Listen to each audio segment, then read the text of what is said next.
But anyway, being a social guy, I got in with the wrong crowd, and it wasn't very long, and I was drinking and drugging and making bad choices. And it wasn't like I just went from 0 to 60 overnight. It was a proverbial slippery slope. It was a little drinking and a little drugging at first, and then it just progressed. And it wasn't many years after that, or maybe even months, that I was just drinking every night. I was drinking every night, and it was never a wake up in the gutter kind of a drinking. I was what they called a functioning alcoholic, which is kind of an oxymoron. But I had a good job and I made good money. I bought cars and I owned homes and I had the toys.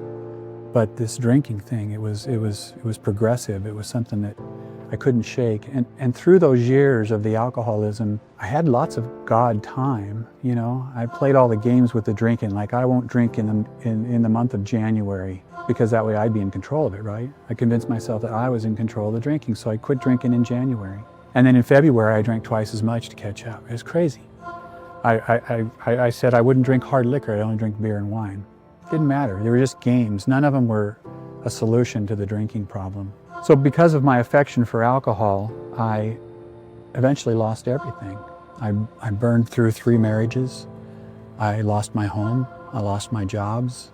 I found myself with nothing. So I believe it was December in 2008 where I really hit the bottom.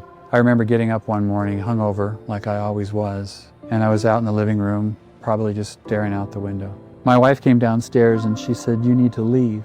And I didn't have any recollection of anything. I just went to bed the night before and passed out like I always did. And I said, "Why? What's going on?" And she said, "Well, last night you got up and you decided you'd use your clean sock drawer as a toilet."